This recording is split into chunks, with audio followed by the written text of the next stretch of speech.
ಬೆಂಗಳೂರಿನ ಭೂಗತ ಜಗತ್ತಿನಲ್ಲಿ ಆಯಿಲ್ ಕುಮಾರ್, ನಿಜ ಹೆಸರು ಬೆನಕನಹಳ್ಳಿ ಆಳಪ್ಪ ಶಿವಕುಮಾರ್, ಒಬ್ಬ ಪ್ರಮುಖ ಡಾನ್ ಆಗಿ ಹೆಸರು ಗಳಿಸಿದ್ದನು. 1980ರ ದಶಕದಲ್ಲಿ ಎಂಪಿ ಜಯರಾಜ್ ಮತ್ತು ಕೊತ್ವಾಲ್ ರಾಮಚಂದ್ರ ಅವರೊಂದಿಗೆ ಬೆಂಗಳೂರಿನ ಭೂಗತ ಜಗತ್ತನ್ನು ಆಳಿದ ಪ್ರಮುಖರಲ್ಲಿ ಆಯಿಲ್ ಕುಮಾರ್ ಕೂಡ ಒಬ್ಬ. ಆತನ ಕುರಿತಾದ ಸಂಪೂರ್ಣ ಮಾಹಿತಿ ಇಲ್ಲಿದೆ.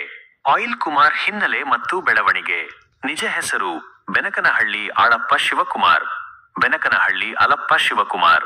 ಅಡ್ಡ ಹೆಸರು boot house Kumar, oil Kumar. Oil Kumar ಎಂಬ ಹೆಸರು ಬರಲು ಕಾರಣ, ನಗರದಲ್ಲಿ ಕಳಪೆ ಗುಣಮಟ್ಟದ ಅಡಲ್ಟರೇಟೆಡ್ ಎಣ್ಣೆ ಪೂರೈಕೆಯನ್ನು ಇವನು ನಿಯಂತ್ರಿಸುತ್ತಿದ್ದನು. 1980ರ ದಶಕದಲ್ಲಿ ಭೂಗತ ಜಗತ್ತಿನ ಪ್ರಮುಖ ಆದಾಯದ ಮೂಲಗಳಲ್ಲಿ ಇದು ಒಂದಾಗಿತ್ತು. ಜನನ ಮತ್ತು ಮರಣ.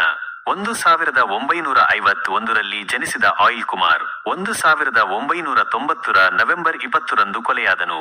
ಆತ ಸತ್ತಾಗ ಅವನಿಗೆ 38ರಿಂದ 39 ವರ್ಷ ವಯಸ್ಸಾಗಿತ್ತು. ಬೆಂಗಳೂರು ಅಂಡರ್ ವರ್ಲ್ಡ್ ಜೊತೆಗಿನ ಸಂಬಂಧ ಮತ್ತು ಚಟುವಟಿಕೆಗಳು. ಆಯಿಲ್ ಕುಮಾರ್ ಅತ್ಯಂತ ಚಾಣಾಕ್ಷ ಮತ್ತು ಬುದ್ಧಿವಂತ ತಂತ್ರಜ್ಞನಾಗಿದ್ದನು. ಆತ ಅನಗತ್ಯ ಹಿಂಸೆಯನ್ನು ಇಷ್ಟಪಡುತ್ತಿರಲಿಲ್ಲ ಮತ್ತು ತನ್ನ ಆಳ್ವಿಕೆಯ ಅವಧಿಯಲ್ಲಿ ರಕ್ತಪಾತವನ್ನು ಕಡಿಮೆ ಮಾಡಲು ಪ್ರಯತ್ನಿಸುತ್ತಿದ್ದನು ಎನ್ನಲಾಗಿದೆ.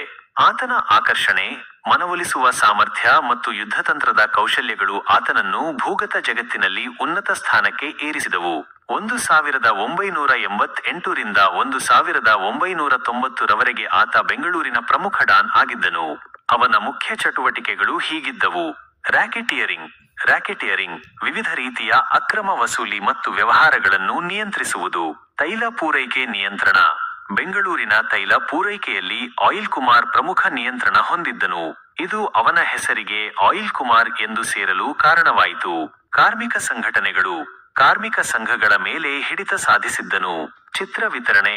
ಗಾಂಧಿನಗರದಲ್ಲಿ ಎಸ್ಕೆ ಪಿಕ್ಚರ್ಸ್ ಎಂಬ ತನ್ನದೇ ಆದ ಚಲನಚಿತ್ರ ವಿತರಣಾ ಕಂಪನಿಯನ್ನು ಹೊಂದಿದ್ದನು. ಸಿನಿಮಾರಂಗದೊಂದಿಗೂ ಆತನಿಗೆ ನಂಟು ಇತ್ತು.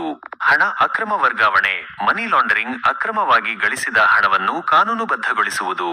ಗುತ್ತಿಗೆದಾರಿಕೆ, ಕಾಂಟ್ರಾಕ್ಟ್ ಬಿಡಿಂಗ್, ಸರ್ಕಾರದ ಗುತ್ತಿಗೆಗಳನ್ನು ಏಕಸ್ವಾಮ್ಯವಾಗಿ ನಿಯಂತ್ರಿಸಲು ಪ್ರಯತ್ನಿಸುತ್ತಿದ್ದನು.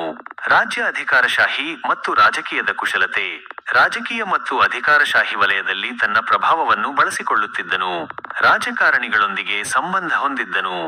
ಪ್ರಮುಖ ಸ್ಪರ್ಧಿಗಳು ಮತ್ತು ಸಂಪರ್ಕಗಳು. ಆಯಿಲ್ ಕುಮಾರ್ ಬೆಂಗಳೂರಿನ ಭೂಗತ ಜಗತ್ತನ್ನು ಆಳುತ್ತಿದ್ದಾಗ ಎಂಪಿ ಜಯರಾಜ್ ಮತ್ತು ಕೊತ್ವಾಲ್ ರಾಮಚಂದ್ರ ಅವರಂತಹ ಇತರ ಪ್ರಮುಖ ಡಾನ್ಗಳೊಂದಿಗೆ ಸ್ಪರ್ಧಿಸುತ್ತಿದ್ದನು. ಎಂಪಿ ಜಯರಾಜ್ 1970 ಮತ್ತು 80ರ ದಶಕದಲ್ಲಿ ಜಯರಾಜ್ ಬೆಂಗಳೂರಿನ ಭೂಗತ ಜಗತ್ತನ್ನು ಆಳಿದ್ದನು. ಜಯರಾಜ್ ಜೈಲಿನಲ್ಲಿರುವಾಗ ಕೊತ್ವಾಲ್ ರಾಮಚಂದ್ರ ಮತ್ತು ಆಯಿಲ್ ಕುಮಾರ್ ನಗರವನ್ನು ನಿಯಂತ್ರಿಸಲು ಪ್ರಾರಂಭಿಸಿದರು. ಕೊತ್ವಾಲ್ ರಾಮಚಂದ್ರ ಇವನು ಆಯಿಲ್ ಕುಮಾರ್ನ ಸಮಕಾಲೀನ ಪ್ರತಿಸ್ಪರ್ಧಿಯಾಗಿದ್ದನು. ಕೊತ್ವಾಲ್ ರಾಮಚಂದ್ರನ ಕೊಲೆಯಲ್ಲಿ ಜಯರಾಜ್ ಪಾತ್ರವಿದೆ ಎನ್ನಲಾಗಿದೆ ಮತ್ತು ಈ ಕೊಲೆಯ ನಂತರ ಆಯಿಲ್ ಕುಮಾರ್ ತನ್ನ ಪ್ರಭಾವವನ್ನು ಹೆಚ್ಚಿಸಿಕೊಂಡನು. ಮುತ್ತಪ್ಪ ರೈ ಕೂಡ ಆಯಿಲ್ ಕುಮಾರ್ನ ಕೊಲೆಯಲ್ಲಿ ಭಾಗಿಯಾಗಿದ್ದರು ಎಂದು ಆರೋಪಿಸಲಾಯಿತು. ಆದಾಗ್ಯೂ ಈ ಆರೋಪಗಳು ಎಂದಿಗೂ ಸಾಬೀತಾಗಲಿಲ್ಲ. ಆಯಿಲ್ ಕುಮಾರ್ನ ಮರಣದ ನಂತರವೇ ಮುತ್ತಪ್ಪ ರೈ ಬೆಂಗಳೂರು ಭೂಗತ ಜಗತ್ತಿನಲ್ಲಿ ಪ್ರಬಲನಾಗಿ ಬೆಳೆದನು. ಆಯಿಲ್ ಕುಮಾರ್ನ ಅಂತ್ಯ. ಆಯಿಲ್ ಕುಮಾರ್ನು 1990ರ ನವೆಂಬರ್ 20ರಂದು ಕೊಲೆಯಾದನು. ಈ ಕೊಲೆಯ ಹಿಂದೆ ಮುತ್ತಪ್ಪ ರೈ ಕೈವಾಡವಿದೆ ಎಂದು ಹೇಳಲಾಗುತ್ತದೆ, ಆದರೆ ಇದು ಸಾಬೀತಾಗಿಲ್ಲ. ಸದಾಶಿವನಗರದಲ್ಲಿ ಆತನ ನಿವಾಸದಲ್ಲಿ ಆಯಿಲ್ ಕುಮಾರ್ನ ಹತ್ಯೆ ನಡೆಯಿತು. ಅವನ ಮರಣವು ಬೆಂಗಳೂರಿನ ಭೂಗತ ಜಗತ್ತಿನಲ್ಲಿ ಶಕ್ತಿಯ ಸಮತೋಲನವನ್ನು ಬದಲಾಯಿಸಿತು ಮತ್ತು ಹೊಸ ಡಾನ್ಗಳ ಉದಯಕ್ಕೆ ದಾರಿ ಮಾಡಿಕೊಟ್ಟಿತು.